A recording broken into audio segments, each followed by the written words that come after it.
Every year a king's apple tree is robbed of one golden apple during the night. He sets his gardener's sons to watch, and though the first two fall asleep, the youngest stays awake and sees that the thief is a golden bird. He tries to shoot it, but only knocks a feather off. The feather is so valuable that the king decides he must have the bird. He sends his gardener's 3 sons, one after another, to capture the priceless golden bird. Hello, Grammy here. I have a different kind of story for you today. It's called The Golden Bird, and it's by the brothers Grimm. And this is a pair of brothers who were authors way back in the 1800s. So, without further ado, I think we should get started. The Golden Bird. A certain king had a beautiful garden, and in the garden stood a tree which bore golden apples. These apples were always counted, and about the time when they began to grow ripe, it was found that every night one of them was gone. The king became very angry at this and ordered the gardener to keep watch all night under the tree. The gardener set his eldest son to watch, but about 12 o'clock he fell asleep, and in the morning another of the apples was missing. Then the second son was ordered to watch, and at midnight he too fell asleep, and in the morning another apple was gone. Then the third son offered to keep watch, but the gardener at first would not let him, for fear some harm should come to him. However, at last he consented, and the young man laid himself under the tree to watch. As the clock struck 12, he heard a rustling noise in the air, and a bird came flying that was of pure gold. And as it was snapping at one of the apples with its beak, the gardener's son jumped up and shot an arrow at it. But the arrow did the bird no harm, only it dropped a golden feather from its tail and then flew away. The golden feather was brought to the king in the morning, and all the council was called together. Everyone agreed that it was worth more than all the wealth of the kingdom. But the king said, "One feather is of no use to me. I must have the whole bird." Then the gardener's eldest son set out and thought to find the golden bird very easily. And when he had gone but a little way, he came to a wood, and by the side of the wood he saw a fox sitting. So he took his bow and made ready to shoot at it. Then the fox said, "Do not shoot me, for I will give you good counsel. I know what your business is, and that you want to find the golden bird. You will reach a village in the evening, and when you get there, you will see 2 inns opposite to each other, one of which is very pleasant and beautiful to look at. Go not in there, but rest for the night in the other, though it may appear to you to be very poor and mean." But the son thought to himself, "What can such a beast as this know about the matter?" So he shot his arrow at the fox, but he missed it, and it set up its tail above its back and ran into the wood.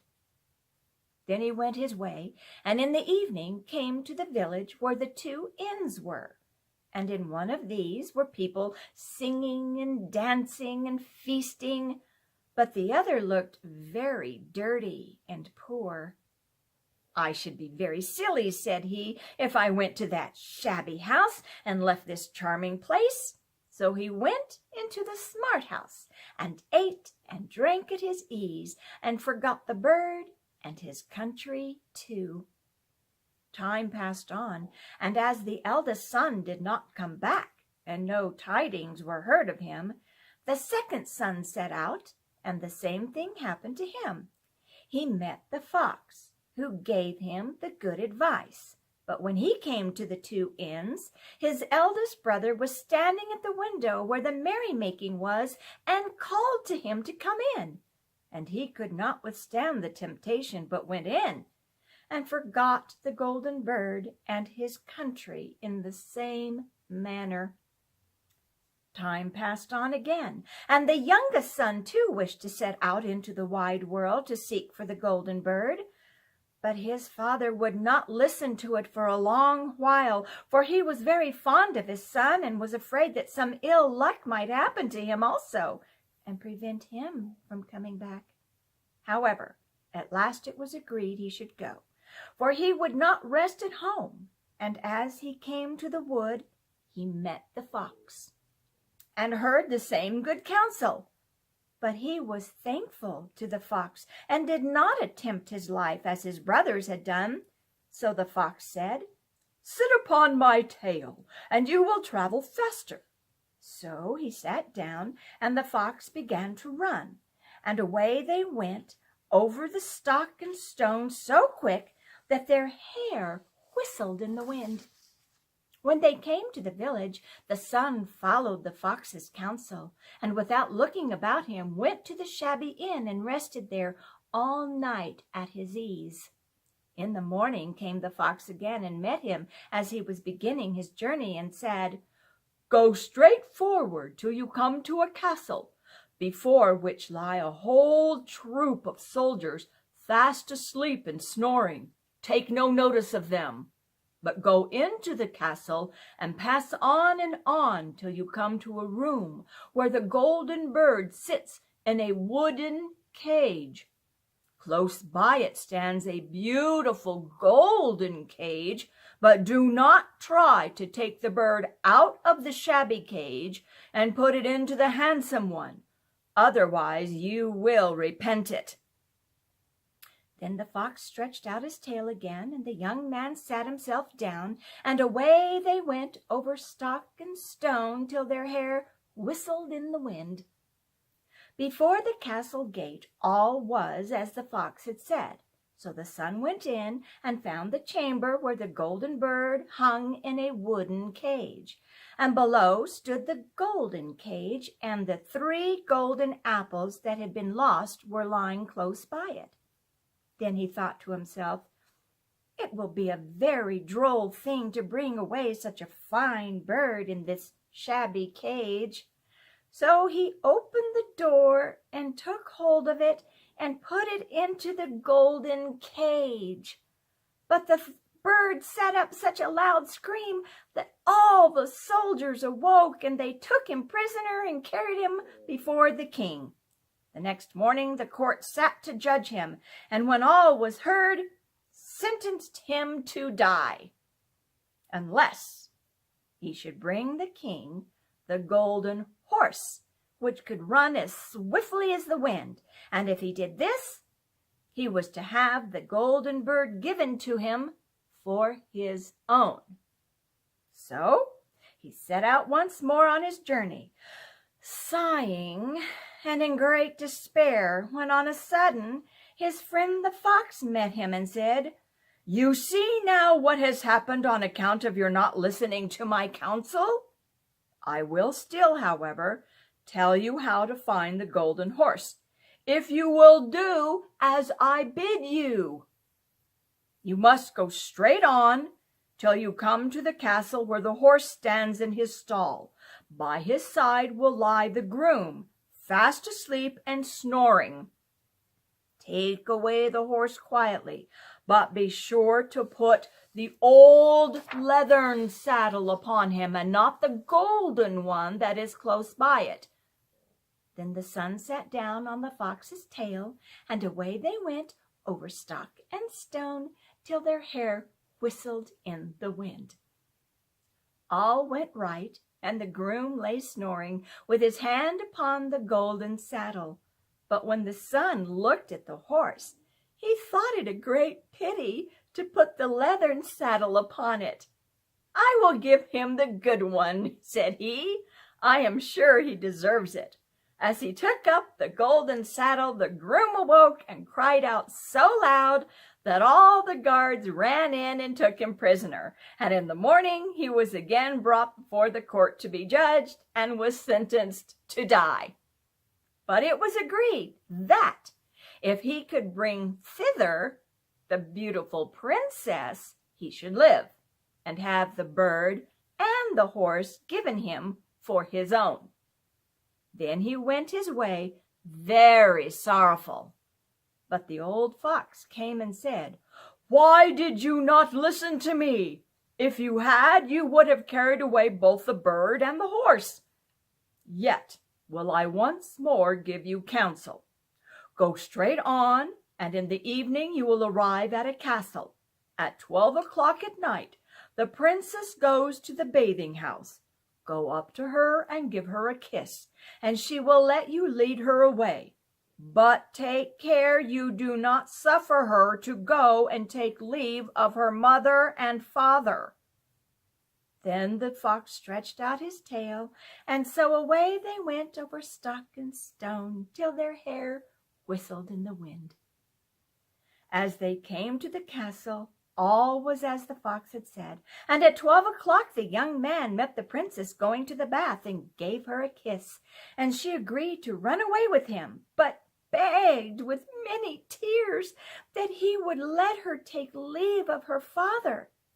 At first he refused, but she wept still more and more, and fell at his feet, till at last he consented. But the moment she came to her father's house, the guards awoke, and he was taken prisoner again. Then he was brought before the king, and the king said, "You shall never have my daughter unless in 8 days you dig away the hill that stops the view from my window." Now, this hill was so big that the whole world could not take it away, and when he had worked for 7 days and had done very little, the fox came and said, "Lie down and go to sleep. I will work for you." And in the morning he awoke, and the hill was gone. So he went merrily to the king and told him that now that it was removed, he must give him the princess. Then the king was obliged to keep his word, and away went the young man and the princess. And the fox came and said to him, "We will have all three, the princess, the horse, and the bird." "Ah," said the young man, "that would be a great thing, but how can you contrive it?" "If you will only listen," said the fox, "it can be done.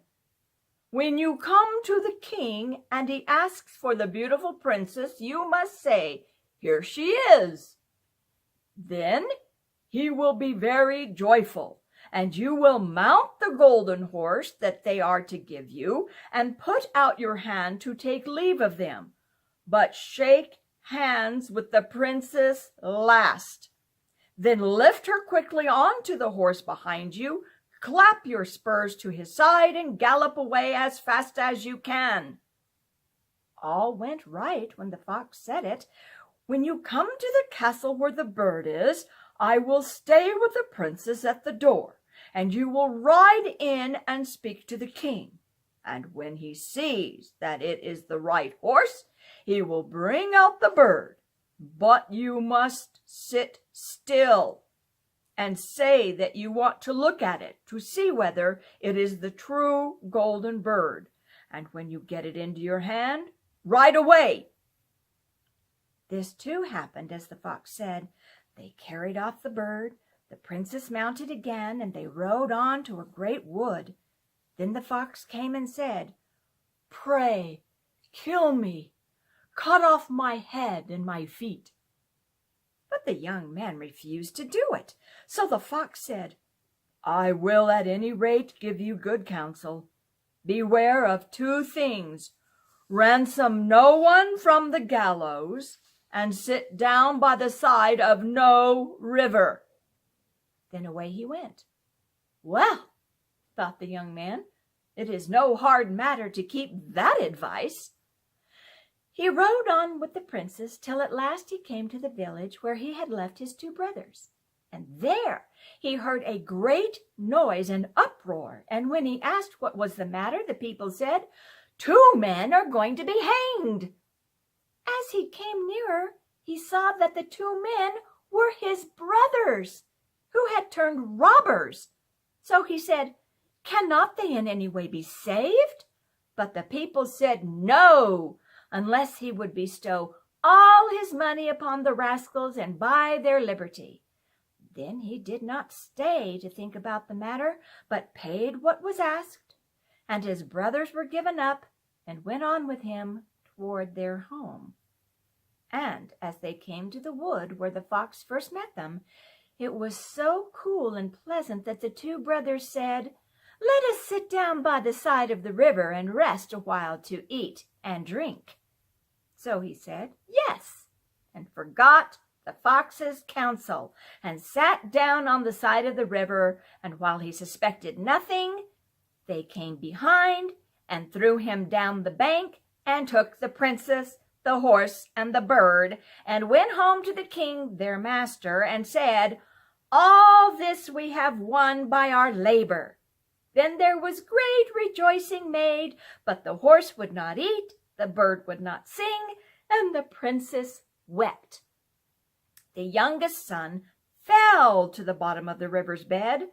Luckily, it was nearly dry, but his bones were almost broken, and the bank was so steep that he could find no way to get out.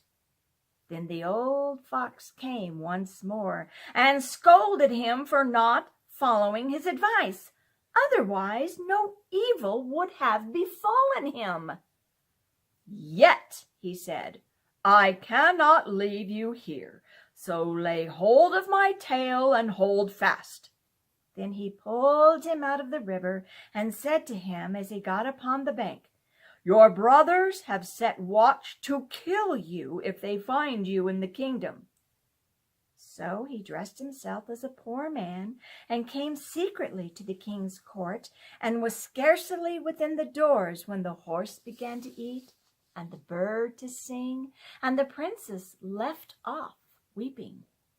Then he went to the king and told him all his brother's roguery, and they were seized and punished, and he had the princess given to him again, and after the king's death he was heir to his kingdom. A long while after, he went to walk one day in the wood, and the old fox met him, and besought him with tears in his eyes to kill him, cut off his head and feet. And at last he did so, and in a moment the fox was changed into a man, and turned out to be the brother of the princess, who had been lost a great many years. Ha! The end. I did not see that one coming, did you? Well, at least it had a happy ending, and I'm glad. So, until we meet each other again, Grammy says, ta-ta for now.